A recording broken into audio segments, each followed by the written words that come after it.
Hello everyone, welcome back to the channel. आज हम India के एजुकेशन सिस्टम के बारे में बात करने जा रहे हैं। तो क्या आपने कभी सोचा है कि कुछ देश के एजुकेशन सिस्टम इतना आगे क्यों हैं? क्या चाइना की तरह हमारा भी एजुकेशन सिस्टम स्टूडेंट्स को ग्लोबल स्टेज पे रेडी कर रहा है? अगर नहीं, तो इंडिया का एजुकेशन सिस्टम इतना पीछे क्यों है, इसके बावजूद कि हमारे पास सबसे बड़ा यूथ पॉपुलेशन है? तो आज हम इस वीडियो में इन्हीं सवालों के जवाब ढूंढेंगे।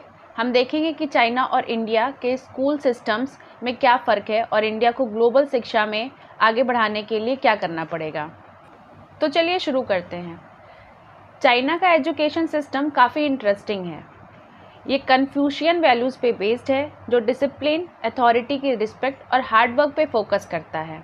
आपको जान के हैरानी होगी कि चाइना कंसिस्टेंटली OECD के पीसा रैंकिंग में टॉप कंट्रीज़ में आता है, रीडिंग, मैथ्स और साइंस में टॉप परफॉर्मेंस के साथ।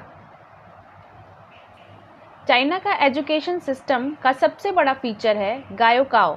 ये नेशनल कॉलेज एंट्रेंस एग्ज़ाम है, जो दुनिया का सबसे टफेस्ट एग्ज़ाम माना जाता है। हर साल लगभग 10 मिलियन स्टूडेंट्स ये एग्ज़ाम देते हैं, लेकिन टॉप यूनिवर्सिटीज़ में एडमिशन सिर्फ कुछ को ही मिलता है। गायोकाओ का प्रेशर इतना ज़्यादा है कि स्टूडेंट दिन रात मेहनत करते हैं। स्कूल का रूटीन भी इसी तरह से बनाया जाता है कि बच्चे सुबह उठ के शाम तक पढ़ते रहते हैं।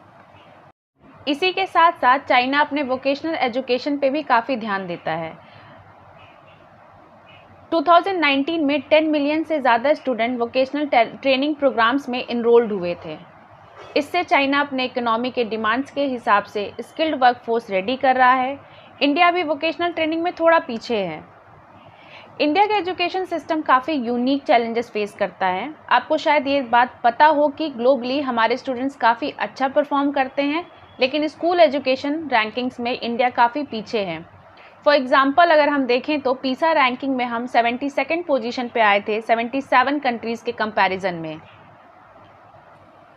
इंडिया की डाइवर्सिटी एक स्ट्रेंथ भी है और एक चैलेंज भी। 1.5 मिलियन स्कूल्स और 260 मिलियन स्टूडेंट्स के साथ इंडिया हर तरह के सोशियो इकोनॉमिक और कल्चरल बैकग्राउंड्स को केटर करता है। ये यूनिफॉर्म एजुकेशन स्टैंडर्ड इम्प्लीमेंट करने में काफ़ी प्रॉब्लम क्रिएट करता है। स्टेट्स का सिलेबस अलग है और रूरल और अर्बन एरियाज़ में भी काफ़ी गैप है। रोट लर्निंग एक मेजर इम्पैक्ट है हमारे सिस्टम में। ब्रिटिश एजुकेशन सिस्टम से इन्फ्लुएंस होकर हमारे कैरिकुलम में ज़्यादा एम्फेसिस थ्योरेटिकल नॉलेज पे किया गया है। स्किल बेस्ड लर्निंग या क्रिएटिव थिंकिंग का उतना ज़्यादा फोकस नहीं है, जिसकी वजह से स्टूडेंट्स रियल वर्ल्ड में काफ़ी अंडर प्रिपेयर्ड होते हैं। एक और प्रॉब्लम है जिसको शायद हमेशा निगलेक्ट ही किया जाता है। वर्ल्ड बैंक के स्टडी के हिसाब से अगर हम देखें तो इंडिया के गवर्नमेंट स्कूल्स में हर दिन 24% टीचर्स एब्सेंट रहते हैं। इसका डायरेक्ट इम्पैक्ट स्टूडेंट्स के लर्निंग पे होता है, स्पेशली रूरल एरियाज़ में। अगर हम इंडिया और चाइना के स्कूल सिस्टम के डिफरेंसेस को देखें तो चाइना में स्कूल डे सुबह 7:30 से शुरू हो जाता है और शाम को 5 बजे तक चलता है। उसके बाद इवनिंग स्टडी सेशन अलग से होते हैं। वहीं इंडिया में स्कूल का एवरेज टाइम शॉर्टर होता है और सेल्फ स्टडी का टाइम कम होता है। ये डिफरेंस चाइना के बेटर परफॉर्मेंस का एक मेजर रीज़न है। अगर हम स्टेम की बात करें, which is stand for science, technology, engineering, maths, तो चाइना ने स्टेम एजुकेशन में काफ़ी इन्वेस्टमेंट किया है। 2016 में चाइना ने 1.3 मिलियन इंजीनियरिंग डिग्रीज अवार्ड किए, जबकि इंडिया ने सिर्फ 7 लाख। ये स्टेम फोकस ने चाइना को टेक्नोलॉजी और इनोवेशन में लीडर बना दिया है। अगर हम टीचिंग मेथड पे बात करें तो दोनों कंट्रीज़ में रोट लर्निंग काफ़ी कॉमन है, लेकिन चाइना अब प्रोजेक्ट बेस्ड लर्निंग और क्रिटिकल थिंकिंग को अपने कैरिकुलम में इंक्लूड कर रहा है। इंडिया में रोट मेमोराइजेशन अभी ज़्यादा चलता है, स्पेशली गवर्नमेंट स्कूल्स में। इंडिया का एजुकेशन सिस्टम पीछे क्यों है? इसके कई सारे रीज़न हैं। चलिए एक एक करके देखते हैं। पहला, पुअर इंफ्रास्ट्रक्चर। भारत में कई स्कूल्स में प्रॉपर इलेक्ट्रिसिटी नहीं है और सिर्फ 22% स्कूल्स में इंटरनेट फैसिलिटी है। चाइना ने रूरल एजुकेशन को डिजिटलाइज कर दिया है, जिससे वहाँ के स्टूडेंट्स भी हाई क्वालिटी एजुकेशन एक्सेस कर पा रहे हैं। इस डिजिटल गैप को भरना इंडिया के लिए बहुत ज़रूरी है। दूसरा, टीचर ट्रेनिंग और क्वालिटी। चाइना अपने टीचर्स के ट्रेनिंग पे काफ़ी ज़्यादा इन्वेस्ट करता है, वहीं इंडिया में कई बार टीचर ट्रेनिंग एक फॉर्मेलिटी होती है। टीचर्स का प्रॉपरली ट्रेन ना होना स्टूडेंट्स के लर्निंग आउटकम्स को डायरेक्टली इम्पैक्ट करता है। तीसरा, पॉलिसी इम्प्लीमेंटेशन का लैक।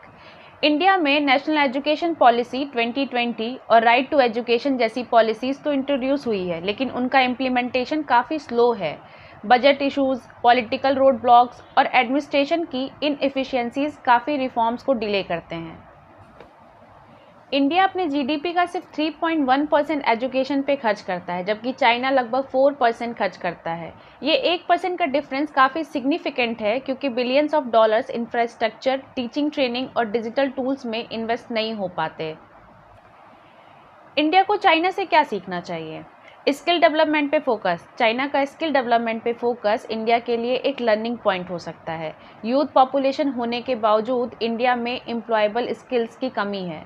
चाइना का वोकेशनल ट्रेनिंग का मॉडल इंडिया के लिए एक गेम चेंजर हो सकता है। चाइना अपने टीचर्स को हाई स्टैंडर्ड्स पे रखते हैं, विथ रेगुलर इवैल्यूएशंस और परफॉर्मेंस रिव्यूज़। इस तरह से अकाउंटेबिलिटी सिस्टम को इंडिया में इम्प्लीमेंट करने से रूरल एरियाज़ में एजुकेशन क्वालिटी बेटर हो सकती है।